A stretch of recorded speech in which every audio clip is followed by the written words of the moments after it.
Hey, good evening, everybody. Welcome back to 22 Panels. My guest tonight returning is Mr. Joseph Illidge, recently off of being part of the team that brought us the new history of the DC universe, the Milestone Incident, The Dakota Incident. Dakota Incident. That's right. Which was fantastic.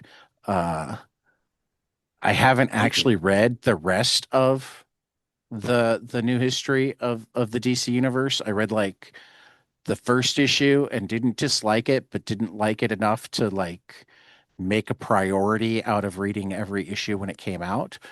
But but the milestone one was on my list to begin with, and then when Marcus said, "Oh my God, this was great," it's like, okay, gotta read it now. And I finished reading it. I'm like, okay, gotta email Joe. All right, all right. So The funny thing is, though, the teases for Milestone's integration into the DC universe began in New History of the DC Universe. I'm Because, aware of that tangentially. yes, I've been yes, told that. I haven't actually read it yes. yet.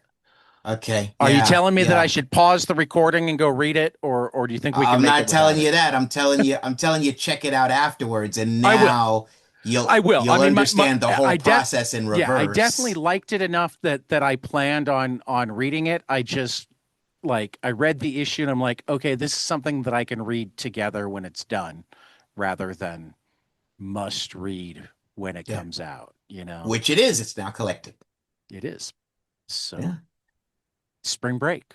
It might get squeezed in. I got C2E2 as well though, so gotta balance everything. So Mm. tell me about the Dakota incident. I mean, I Open shouldn't ask question. how you got Can we get a involved bit more because specific? yeah, I was about to say how'd you get involved, but I mean that's a dumb question. Anybody says milestone and like there's a little light bulb that goes off and it's like the bat phone. Like you'll be in your office and somebody says milestone in like Jakarta and you have a light flash and you're like milestone, milestone, I'll help. That's funny. That's funny. So it was a little more detailed than that. But Of course. really, what happened was I did the Shadow Cabinet Right. miniseries that came out from November of 2024 to February 2025. And that was the culmination of the 4 years of stories of the Milestone Returns relaunch that started in print in Right. 2021. And so some months later, like about 2 months later, Marquise Draper, editor at DC Comics, who is basically the editorial shepherd of Milestone, reached out to me and said, "Hey, I have this germ of an idea for something I'd like to do for next year." And Reginald Hudlin, and Dennis Cowan, who are the producers and caretakers of Milestone now, said that they really loved what you did on the Shadow Cabinet. So anything with Milestone going forward, if you're available, they would love for you to be involved. And so I said, listen, that's great. We had a great time with Shadow Cabinet, so count me in. And this is, I have no idea what it is yet. Right. And so then a few weeks later, he basically assembles the writer's room for this. And it's myself, writer Stephanie Williams, Morgan Hampton, and Nicholas Draper Ivy. And so he which brings us which is a together to nice be the team. writer's room for Yeah, what will be the Dakota incident. right. And he lets us know that it will be an offshoot of Mark Waid's New History of the DC Universe miniseries. And so that's pretty exciting because basically now we know Milestone is integrated into the DC universe. They're part of Right. the single continuity. And in the early conversations, Mark Waid was there with us, Cool. as was Brittany Holzer, senior editor. She runs the Wonder Woman office and has a really clear awareness of the new compressed continuity of modern DC stories. And so That was how I came into the project, and that began the process of building out this story and having to navigate through the DC universe, which is both exciting and it's also work, Right. right? So that was how it began. That was how I got pulled into this. Um, I mean, you said writer's room there, which is a term that I hear way more often in television than comics. I mean, sometimes you'll hear about the writer's summit, but then people are going off to write 20 different books, not one book together. What's it like to have four people, five for part of it, get together and write one book together? I mean, Yeah, the results were fantastic, but it's got to be a slightly different process. thank you so much. Well, you really have to have the right people in the room, honestly, because everyone has to be collaborative, Right. right? And as you pointed out, writers' rooms, that is a convention that does come from television, right? And so the good thing is we all had a collaborative mindset and we all loved Milestone. And so we were committed, and we're all DC fans in a number of ways. So we were committed to the goal. And as someone who has built writers' rooms before, when you have the right people in there, there's just an energy, right? And what you don't do is you don't put any shackles on it. It's like you let the energy flow. And part of the natural inclination of creators is to start throwing things against the wall and seeing what sticks. Like, how much can I get away with? How much fun can we have here? How much can we really dig into the DC universe? And so it was an egoless room, right? Because basically we all came there to say, okay, we're doing this together. We're a team. Best idea wins in any situation, right? Doesn't matter who it comes from. Best idea wins. And let's all platform off of one another so that someone drops a great idea. How can I take advantage of that? From my perspective, how can I help set that up since I wrote the first chapter? And from someone else's perspective, how can I flow from that? Right? So that's when things really start to become fun, when you start zeroing in on the idea and you know what it is.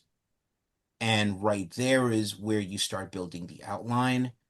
And once the outline is agreed upon from everyone in the room, then the individual writers went and started writing their scripts. So myself, Stephanie, Morgan, and Nicholas, we were writing our scripts at the same time. And it was a Right. matter of who got theirs in first, and then, okay, you would read that, and then that would help you vibe to kind of use it for your story and so on and so forth. And then, because we're all seeing it from the 10,000-foot view, we're able to go back and forth on the timeline. Yeah. Um, I know it's sold out and the second print hasn't hit the streets yet, so I don't want to get too spoilery, which is Might one as of the well get reasons pretty spoilery because I mean, we can get if some. Okay, if you want to get listen, if spoilery, we'll I get mean spoilery. the But the book came out, it yeah, was yeah. in stores for 5 days. And if you're But getting the second printing, we won't spoil, we won't destroy the experience for you, but it's like right, it's the yeah. talk of the town. Well, okay, okay, you convinced me. Um, but before we go full on spoilery, talk to me about. Give me the front counter pitch.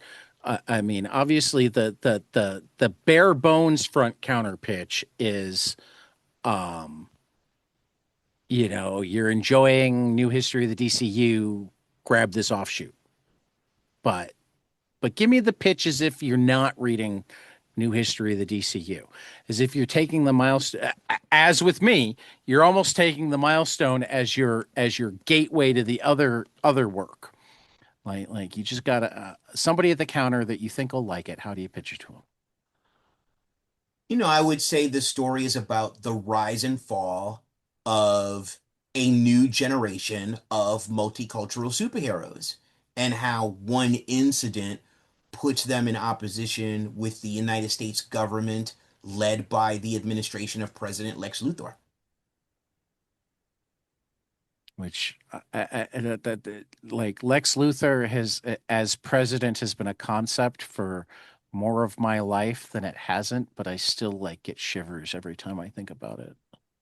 I mean, I remember when it happened. I was in I do Batman too. editorial when it Yeah, happened, right? Because it happened basically at the turn of the century. right. So we were wrapping up No Man's Land and we were deep into the year 2000 relaunch of the entire Batman line.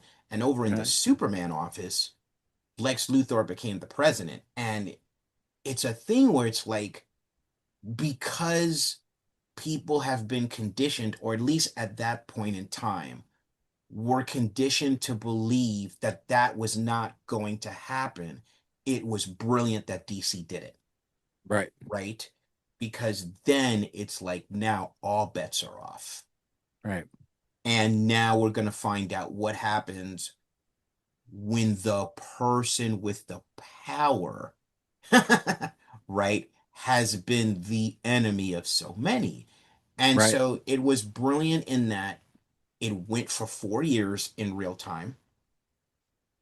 And we saw different aspects of the man. I mean, before that happened, I think there was this one shot called Superman Y2K, which was written by Joe Kelly and illustrated, I think, by Butch Geist, God rest his soul, because it was the last thing he did before I pulled him over to the Batman office to be the artist of Birds of Prey.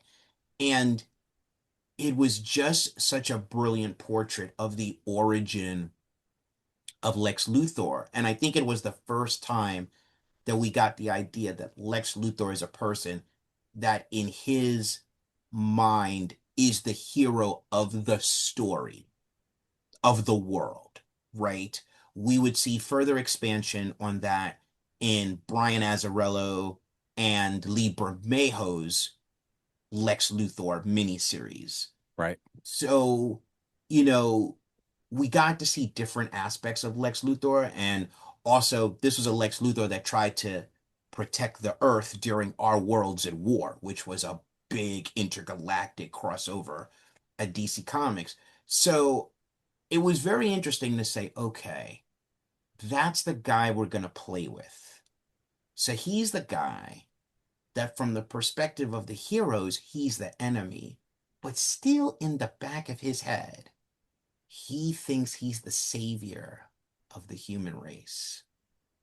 And it's interesting, right, to think about him that way. So, I think what we did was we showed like that guy with the power, but in the back, he's like, he's a politician. He's a brilliant negotiator and strategist, right? And he's right. going to put forth a narrative that this is for the good of the people.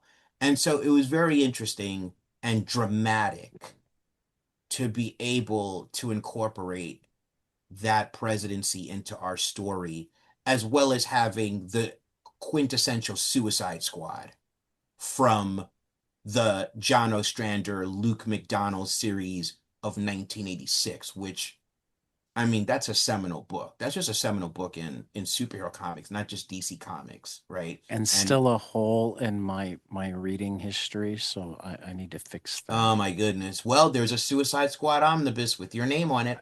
I know. I know. There are only so many hours in the day, Joe. I don't know what you're talking about, dude. Because I'm here living 72-hour days. Ow! Like, let me in on that. Hey man, when you love what you're doing, No, I that's how know. it goes. I totally understand. Um, uh, how did you come up with the? And this is where I have to acknowledge my own lack of knowledge about the overall project that Mark Waid is doing. Hmm. So maybe it was because you needed to make the gap, but the framing, um, where you're essentially taking Virgil's. nephew, right? Hmm. Yeah, Beacon. Yeah. And Virgil's already in retirement. So essentially we're we're we're we're living in a post-static world as we enter this book. Like how did we come up with that as the framing device that like was that part of the and I realized that I could be asking the dumb question and like I should know that like all the powers went away, but was that something that came from your side, from Mark's side? Um Yeah, eh, it was eh, really, I think, the brainchild. I think it was a number of things. So, number one, it's not a post-static, non-powered future. It's the Batman Beyond future with an adult static, okay. in which Superman is around, Thanagarians are around, there's a Green Lantern around. And so it's actually established in a mini series that's going on right now called Batman That's Static Beyond, fantastic. That I've read the right? first three issues. I'm deeper That's into that than I am with. well, that's where Beacon was introduced, right? Okay. And so then people are thinking, well, that's Elseworlds, right? Because it says in the branding it's Elseworlds, right? I But didn't then we're realize like, that. I don't pay well, attention. let's not make it an Elseworlds, Okay. right? Let's make it the future that So this is just gets erased, right? right, Or like, and then that story matters more to you because that's where Beacon came from. right, And it's dramatic because now this guy is alone. He's alone at sea in the time stream, and he's trying to get back to something, right? So right, he's a detective. He's going through the timeline and he's like, okay, and he's watching everything change into a history that is not the history that his mother told him or that he read about in any of the history books, right? And now he's right, got one chance to restore it. So for him, there's an urgency, right? right. And that's what you want in stories. You want there to be a sense of urgency. I feel like because the comic book industry and even the superhero genre, which is just one genre, is so high volume in content that urgency is not necessarily the underpinning of a lot of stories, Not always, no. and we wanted to make sure that it was in this one. Um, and this is absolutely wish casting, but not just for myself. Will we get more now? I mean, now that we've established that this tie-in to the world, now that we've sold out a fantastic issue, we're making people want to go read Batman Beyond Static that much more. Batman Static Beyond. Yeah. Um, does that mean that maybe we'll get more milestone, or is this outside of your purview? So it's a good question and it's a big question because with the history of Milestone, with the exception of the very first publishing iteration that ran from 1993 to 1997, no further iterations of Milestone have had ongoing series, Right. which is a concern. Then there's a larger concern, which is Static. So Static is a character first published in May of 1993 in Milestone Comics. Static became a globally known character in the year 2000 when Warner Brothers Animation made the Static Shock cartoon, which ran Mhm. from 2000 to 2004. So Static is a character that is known to two generations, and Static has inspired a lot of people Right. personally, professionally. They saw themselves as a hero for the first time when they were young, and it gave them possibility. It was inspirational, right? But Hmm. somehow, and Static, as an intellectual property, as a character, as what he represents, is the ancestor to Miles Morales. Mhm. of the Spider-Verse, Oh, a absolutely. very popular character. Yep. So then the question that's begged is, why has there not been a static ongoing series since before the character even appeared in animation? Right. And it's a question that has frustrated fans for some time. And so, with the integration of the Milestone Dakotaverse of superheroes into the DC universe, this is basically happening during a time in which the fans are reaching the end of their faith and their interest. And if they don't have their faith met, they will walk away. They will walk away. And right now, there is an internet campaign called DC So White, which has indicated that it has been over 1,100 days since DC Comics has had an ongoing series with a black lead character. Last year, a meme began circulating on social media called Discrimination Comics, which basically said that DC Comics only pulls their black heroes out in February and then puts them back in a box at the end of February for another 11 months, right? And February was a large celebration of the legacy of Milestone across numerous podcasters.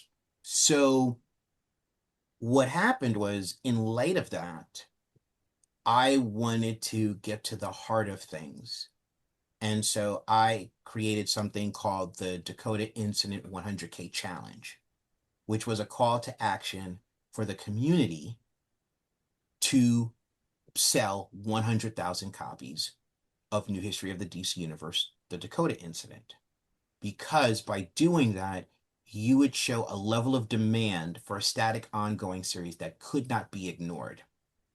You cannot ignore 100,000 copies of sales because the only title that is regularly pulling that off is Absolute Batman. So if you can pull that off for this one comic book to show the demand for a static ongoing series, that is viable. That is possible. That's business, Right. right? That cannot be ignored. Okay.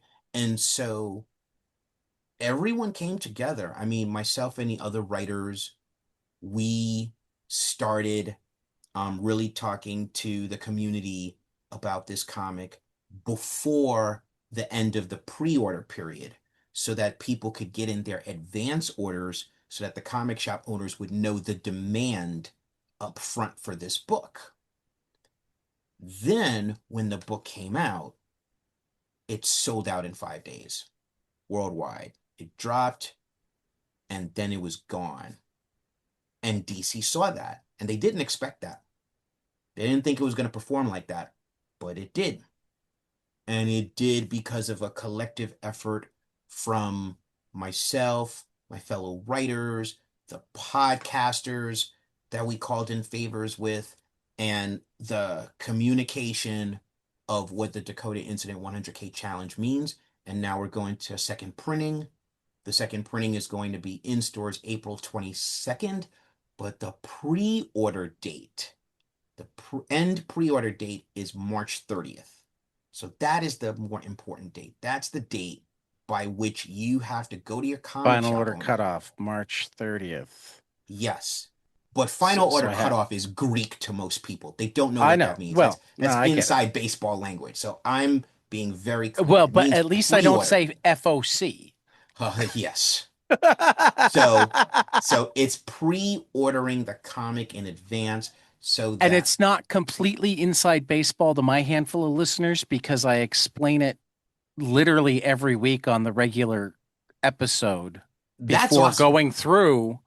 Here are books that are on final order cutoff, not Monday as in tomorrow, but a week from now. This week, get to your store, tell the. That's awesome. That's awesome that you Yeah, do that every week. So thank you for yeah. doing that because I mean, it's a weird business model, but as long as it's the weird business model, like You got to drive those It's the sales. business model we have, Right. right? It may not be the Right. one we want, but it's the one we No, have. I mean, And honestly, I think, an ongoing static series is essential, but I think equally essential is as much as I love, you've got them behind you. I've got one right on my desk because Marcus, Ted, and I have been doing the Milestone Book Club for more than 2 years now. Um, I want to see more of these stories in smaller editions. I mean, right, I was happy that Static got a compact, and that's good right, because those have been selling like hotcakes. right. Um, but like somebody who wants to go back and look at some of the best superhero comics of the 90s, and like I am regularly embarrassed and have to remind myself that I grew up in a very white Midwestern town, um, that I didn't know Static when it was coming out, because anytime we happened to look at what it was coming out against, I'm sitting there going, okay, there are a couple of Vertigo titles, but after that, it's like hands down better than all the other books that came out in the month that, Listen, I mean, the it's like milestone not even com close. the milestone comic books were very innovative. And, Yeah, to your point, part of what has happened with the success of the Dakota incident is there has been a major uptick in sales right, for not only the milestone compendiums, past trade paperbacks, and the back issue market. right. Like a I mean, lot of issues are now really spiking on the back issue market. Milestone comics are being pulled out of dollar boxes. So, what we have accomplished here is this phenomenon of renewed peak interest in the entire catalog, the entire legacy. yeah, And so, with that, the positioning for Static to get an ongoing series has improved, right? The Dakota Incident 100K challenge continues, and so that's why people need to go to their comic stores go to your by comic March shop, tell them that you want 30th. the second printing of the New New history of the History DC of the Universe and DCU Dakota Dakota Incident. Incident. It will come out April 22nd. Mhm. We're looking for that to sell out to While you're compel at it, DC you to go might to a ask third for printing. the compact edition of the Static. Yep, Um, buy New History first. well, yeah, Then you can order buy the order Static New History. Compact or get them both. Yeah, no, I have I have the Static Compact right here too. This is what it looks like. yeah, Static Season 1, the compact edition. It's really great. DC has also put out a Static trade paperback that I think has the first 8 issues of the original series. that's the one that I And meant. The DC and Finest Static Playing with exactly. Fire. Yeah, yeah. So there's that. So they haven't gone compact with the old one yet, but There's they have there's done. this And for that matter, this there's at right. least one Static in their young adult universe too. I mean, Yeah, I think it's called Static Playing with Fire. that no, the Playing with Yes. Fire is the DC Finest. Oh, okay. Oh, That's the Static All Night Out. or Up All Night, something like that. Up, yeah, yeah. That's another Static It's graphic novel. fantastic. Yep, Um, yep. But this is New by History of the Lamar DC Giles, Universe, right? the Static Up, yeah, And New History. the second printing, there'll be two covers. One with this stunning cover by Dan Mora, who is the Nice, quintessential DC Comics artist right now. And right? then this cover, but the logo will be a different color. So those two Okay. covers are what's going to come out on April 22nd. Well, I encourage people to buy that. I encourage people to read it. I encourage people to go discover the universe because, I mean, I just I can't emphasize enough how much like going through month by month with Marcus and Ted, reading the static compend or reading the milestone compendiums, going through that original universe in order has been not just eye-opening, but just a pure joy. I mean, they're just really really fucking good comics. You Yeah, know, when you're talking about comics, comics are an art form, and one of the things I say regularly is the art brings you in and the story keeps you there. right. And so it was very important for everyone involved to deliver the best story and the best art so that But on but every uh, level this book fires. And also, it's a good introductory book.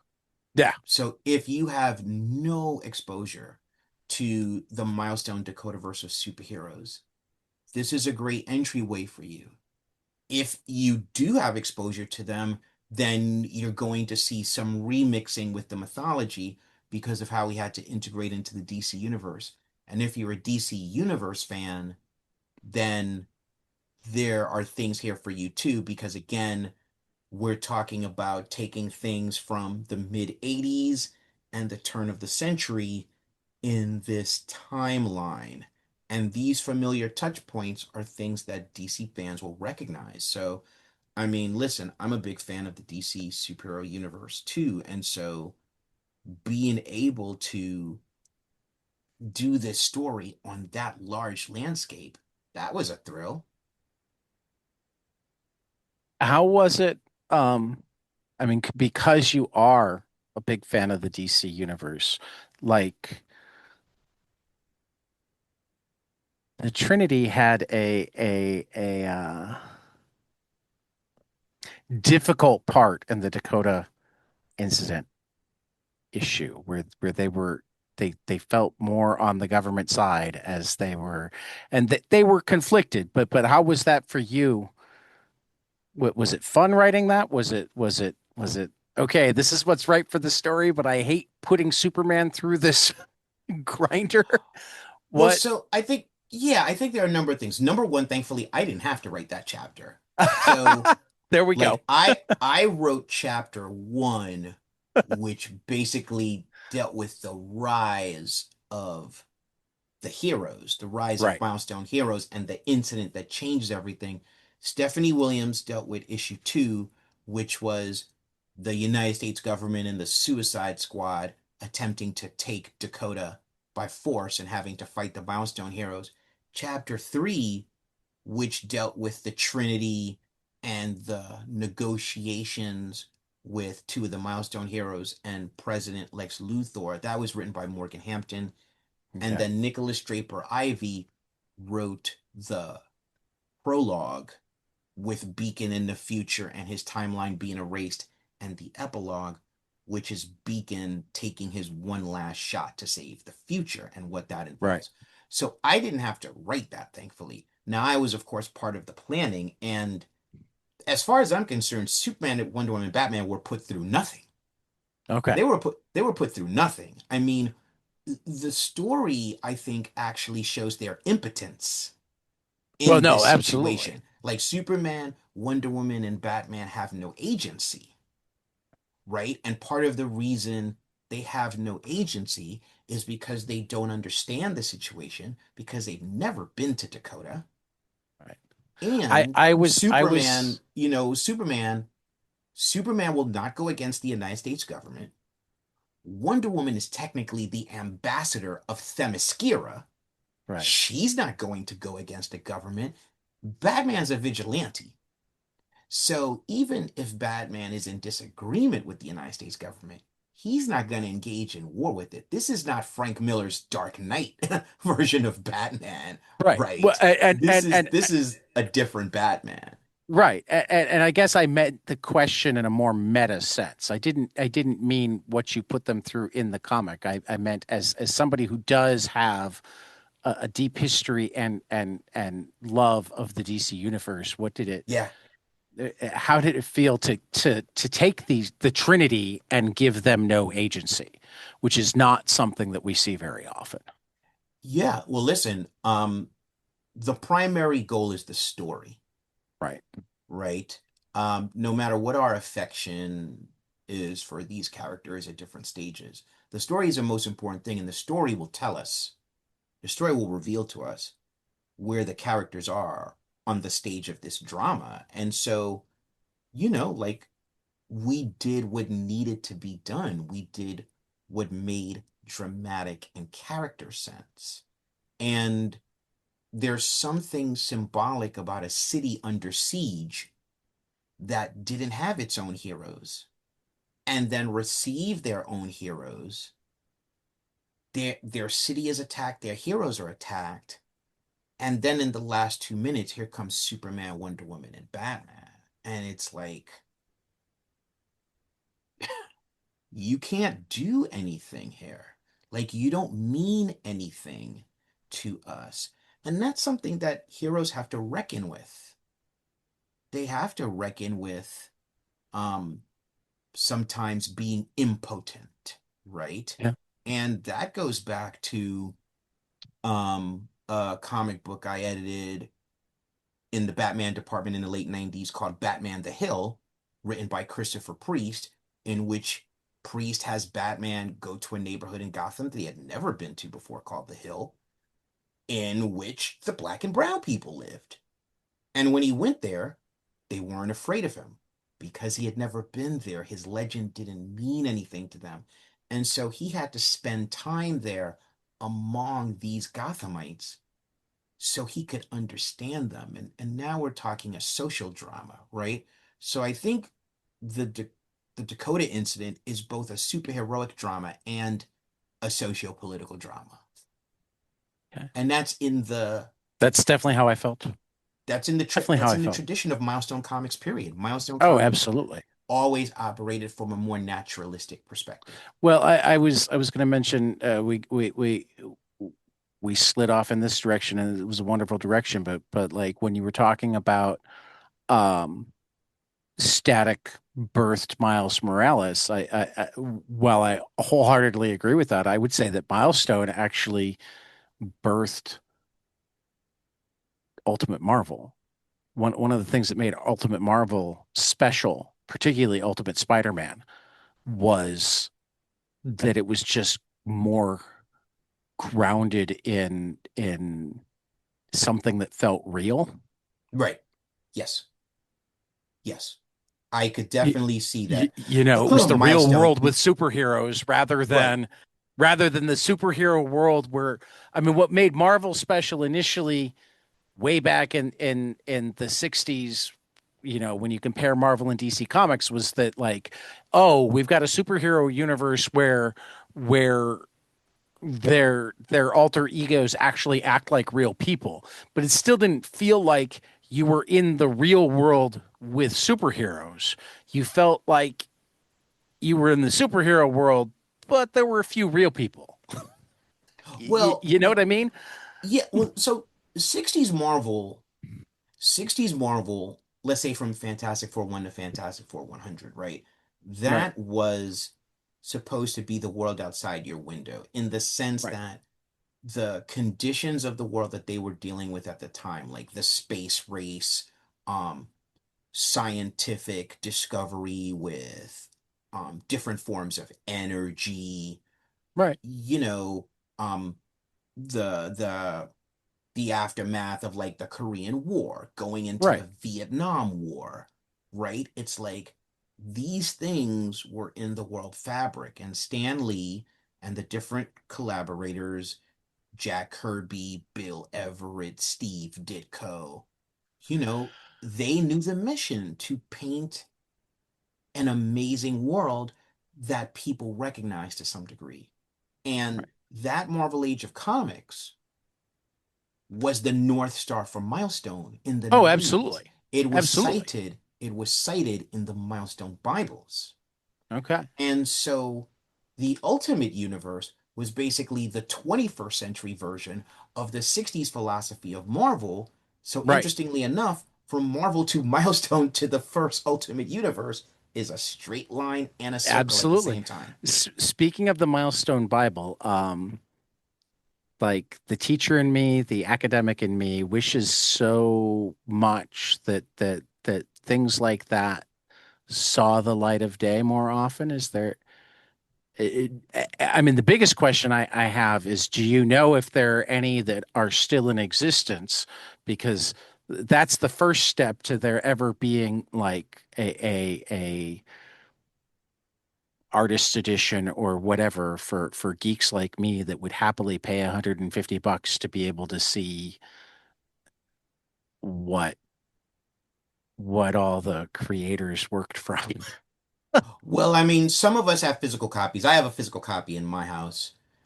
DC Comics has the digital files. Okay. So If they've got the it's not digital in, files, they could.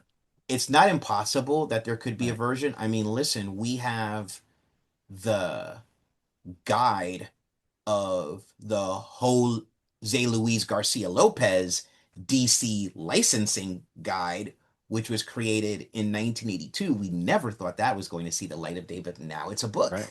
Right. right? It's a book Well, I for mean, sale. because So, I mean, so, so nothing for is people who love the impossible. medium, that Nothing, sort of yeah, stuff is gold. yeah, it I is. mean, So I nothing is mean, impossible, but if that saw the light of day, I'm thinking higher than 150. well, I mean, I get it, and I might, I mean, I'm I don't know thinking, how I'm big it thinking, is. I'm thinking I don't know how higher. big it is. It's Uh, the Milestone Bible for the core seven titles probably clocks out at 200 pages. okay. It's it's no joke. Yeah, It yeah, is it is the gold standard. When I yeah. went to work in Batman editorial had a Bible. It was not as big as the No, Milestone I Bible. I mean, think it was about 75 pages. I mean, it's one of the best Bibles I've ever seen, but the Milestone Bible is the best Bible by far yeah, no, I mean, that I've seen in North American superhero comics, and I've seen a I number have of them. there's exactly one creative Bible out there that I have anywhere near as much interest in as the Milestone Bible, and that's Jodorowsky's Dune Bible, Oh my God, well, which listen. which they actually like I had to like I came across it like because recently they made a very special edition where like the cheap end was like $1,500, and I had to make myself forget that existed, like That's right. scrub it from my internet history. Yeah, that's because that's bonkers. Because I'm Well, sitting there well, going, that's a do I have test. enough room on my credit card? Yeah, that's a test. A $1,500 price tag for the Hodorowski Dune Bible. That's a test, right? But No, not many of us should try to fit it on our credit cards. well, but that's the crazy thing is like that was the like plain version. There was like a Right. $5,000 version and a $10,000 version too. Well, listen, there are people out there with money. They will pay for Yeah, that. They will there pay for are, that. They will pay for that so that they could say they have it. They may never rather read than the to whole enjoy it. thing, And that's the sort but of thing they that annoys the but fuck out of they could me. say they have it. Well, you know what? It's the world in which we live, man. It Sadly. is. It is. But like I would I mean, like the Milestone Bible, I would pour over that book. I mean, It's a joy. you The know. Milestone Bible is a joy at it, and it's truly educational in how you do it, Yeah. in how you do it. And now I know you have a copy. So like the next time I I'm in do. Brooklyn, I'm gonna like, Joe, can I come Uh, over? I'll bring a sandwich. but which part of Brooklyn am I in? You know what I mean? It's all a mystery. Am I I'll bring a staying in Brooklyn sandwich. or am I leaving? Am I leaving Brooklyn tomorrow? Or do you want Who to just knows? you can bring it to Bulletproof. We'll Oh no, go I up and look at can't. art, and No, I promise Hank won't steal it from you. no. It should never leave this house. It should not get to the garbage can. It should not Well, be no, don't exposed to nowhere near the garbage can, Joe. yeah. But I Nowhere near mean the garbage can. it shouldn't be exposed to sunlight or any of that stuff. It So you're stays in the telling me office. bring vinyl gloves and Bring nothing because I'm not bringing it. Bring you have no need to you bring won't let me anything. touch it. You won't let me Oh my see it. goodness. Oh my I thought we goodness. had a special bond, Joe. That's why we're talking now. Oh, Anything else would lead to disaster. There are days when I have meetings and I say to myself, I'd really like to get a hamburger and fries right now, but I'm like, you know what? Anything could happen out there. Have the meeting first, so you don't miss it and then go get your burger and fries. That's fair. That's fair. Um, what else do you have going on lately? I mean, you're one of the hardest working men in comics, so like, I know this isn't the only thing you're doing. Well, first I off, mean, you did your Spawn again, thing. I'm just really grateful to everyone that's really embraced our book, The Little Engine That Could. And, I'm happy to see the people who are going to discover it in second printing and who have already discovered it and want to continue to be part of this and want that Dan Moore cover. So that's going to be awesome. So thank you to everybody. The next thing that I have coming up is the collected edition of the Image Comics Todd McFarlane series that I did with Tim Seeley and Christian Rosado called Bloodletter, which is Okay. a 5-issue revenge mission story about an ex-CIA agent who's now a mystic who, for very good reason, wants Spawn dead. And it's a Oh, I haven't revenge actually read it mission. yet. Like Well, the your name trade on a paper. Spawn comic made me go, I need to read this, but I don't read a lot of Spawn. Like I have to have certain people involved, and you're Yeah, good so enough, the but collected haven't gotten to edition it. comes out the first week in May. Okay. And, part of the beauty of So it is not that quite in time for Free Comic Book Day. not quite in time for that That's a shame now. because I have to do a quick plug. I'm now the event coordinator and consult on buying for Modern Age Comics in Algonquin, Illinois, Oh, owned by the congratulations. people from Psycho Comicology, who are amazing. And Tim Seeley is going to be there for Free Comic Book Day, but Oh, apparently not signing nice. Spawn yet. Oh, nice. Well, listen, unless they have some of the original issues of the 5-issue miniseries, which are hard to Yeah, we might have to find, see what we can do.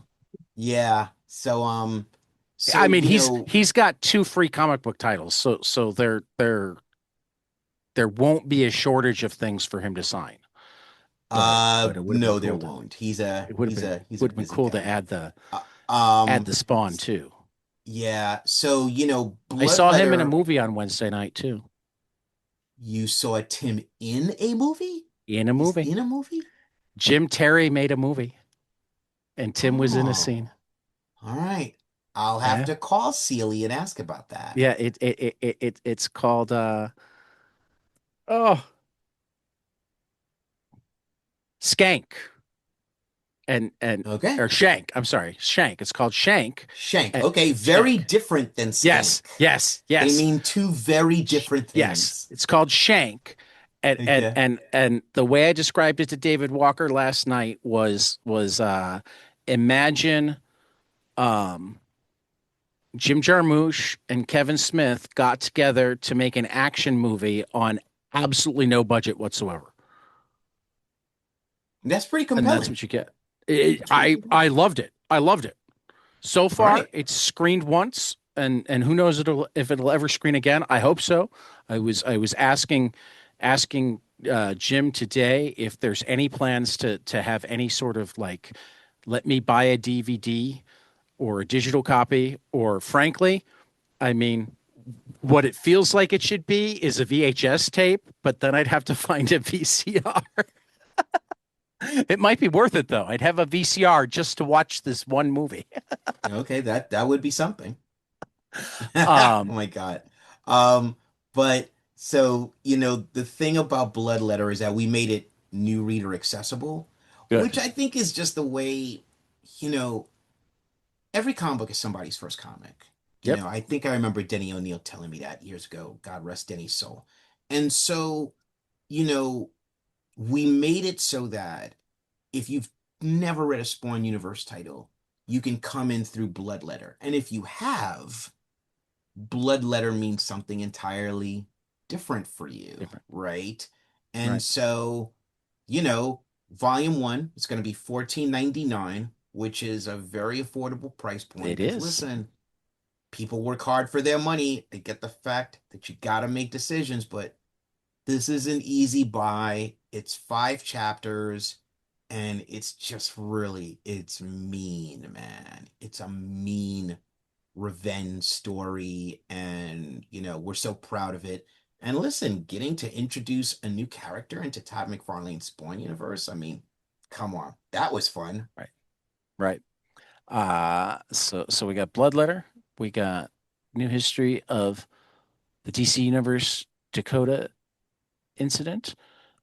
Yep. Anything else? I mean, I know That's all I I can know talk about right now. that's Well, well, I mean, that's there's really one all I can other talk that's been about right now. announced. There's two others that have been announced, but Okay. that's like 2027 and 2028. Okay. So So no one they're no one that has to far start down the thinking road. about those yet. I know, but There's Marcus is a friend, so I was hoping to get you to plug him.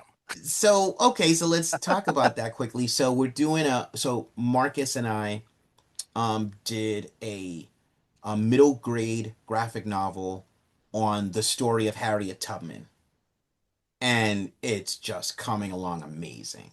Yeah. And so that's going to be just over 200 pages. That's going to be out in 2027.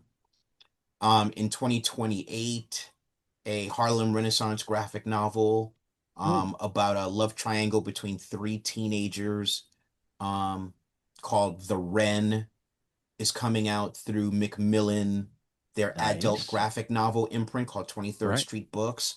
I love The 23rd other Street. thing that I have going right now actually is a Harlem Renaissance crime noir story that takes place in the 1920s called The Winterfields, which I co-created with Chris Cross, who's drawn Ooh, all the major characters right, and started his career at Milestone on the Blood right, Syndicate. right. And so we have been putting that story out in serialized form through a crowd-funded comic book anthology called Noir is the New Black, which is Right. published by Fair Square Graphics. Hmm. The first two issues came out through Kickstarter, and then the third issue, the campaign is about to begin. So that Okay. campaign will begin in early April, and that'll be for the third and final part. Well, And I would so love to talk to anybody who's involved in Noir's New Black. So let them know that if they're doing podcast rounds, they can hit me up. I will let the publishers know. Yeah, yeah. Because I have the first volumes. I Yeah, dig yeah. it. We thank you. We first introduced the Winterfields in the expanded edition of the first volume because Right, the first printing of 5,000 copies sold out. And so right. then the publisher decided to do an expanded edition and add some new stories. And one of those was the 6-page introduction to the Winterfields that Chris Okay. and I did that came out in 2024. Who's the artist on the love triangle? The red. Oh man, I don't remember his name. It's been a while. He's an Italian artist.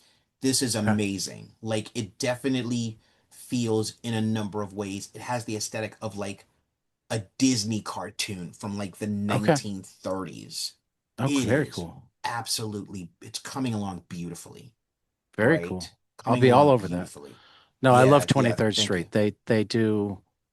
I mean, first second. I mean, because they spun off from first second, and first second Yes, he does did. amazing work as well. 23rd Yeah. Street. I love. I mean, they finally put THB in a collected edition, Yes, so by Paul Pope. That's right, yeah, that's right. And I think, Paul's just as a writer, it's great to be able to go from comic books to graphic novels and to write for different age groups. So right, with the Harriet Tubman, while anyone will be able to read it, it's really primarily for um like 6 to 10 year olds, and so that way it can really be part of the library circuit, right. you know, which is really a great opportunity. Okay. So those are some of the things down the On the line. horizon. Yeah, Things to bring you 100%. back for, things to bug you for 100%. once there's PDFs, because God knows I like reading stuff ahead of time. Yes, yes, yes, There's a yes. thrill to So, it.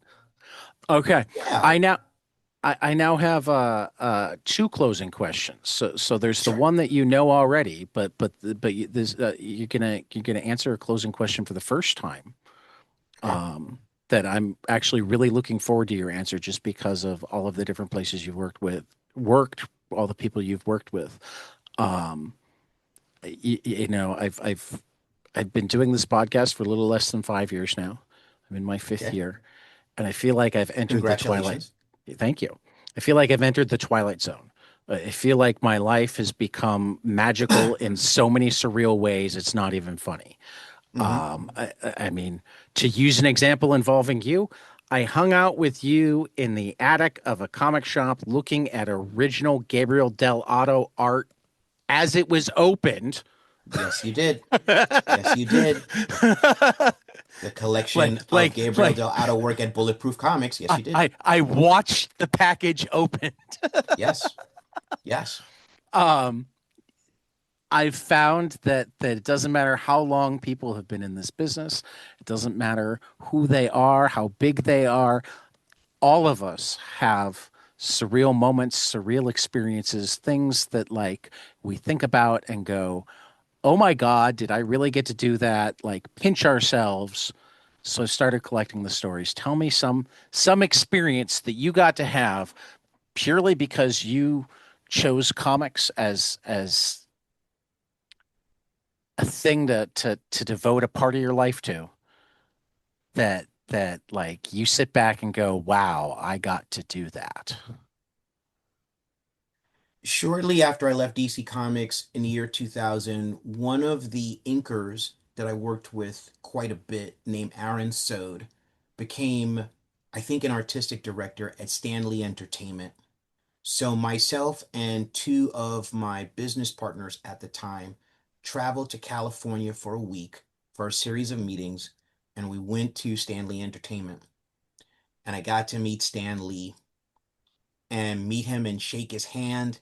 And I said, Stan, Spider-Man is my favorite superhero in comics. And he said to me, Kid, you got good taste. I love it. I love it.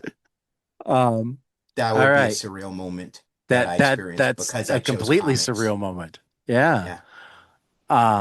And good Stan Lee impression. Thank you. Um, so this one you've answered before, and you always give me a good answer. Tell me something you love, preferably a comic, but we don't really have rules. Preferably storytelling, but again with the rules. But something that you love that not enough people around you have experienced, and you really want them to, so you have more people to talk about it with. The Human Target, written by Tom King and illustrated by Greg Smallwood. Ooh, so good. Required. So good. Required. Yeah. My apologies to the letterer that I don't know your name because every it That's gonna be Clayton Coles. Clayton Coles okay, there you go. is I Tom's mean, I personal mean, letterer. He one hasn't had of the anything best, lettered by anybody but Clayton in years. one of the best letterers in comics. Hands down, one of the best letterers in comics. The Human Target is required reading. I'll give you one more. I'll pull it off my bookshelf. I don't think it's gotten enough recognition. Rorschach by Yep. Tom King, Jorge Fornes, Dave Yep. Stewart, Clayton Coles. Yep. Required reading. Yep. Do not think you know what this is. Oh You do no. not know what this is, and you must read it to the end. I Tom is probably my favorite writer in superhero comics today. Um, He's and one of amazing. my And I'm favorite going to give you writers, one period. more because Sure. you didn't ask for it. Also required reading Wonder Woman the Historia by Kelly Sue Oh DeConnick, yeah. Phil Jimenez, Gene Ha, Nicholas Scott, Phyllis Scott, and yeah. the rest of the team. Required reading. Quintessential graphic novel. Yeah, no, I got to talk to Kelly Sue about that. Yeah. Have you read her current book, FML? I have not. That's on Oh the my list. God. Oh my That's God, on the is it list. good? Well, I Uh, mean, come yeah. on. I mean, she's baller. Oh yeah.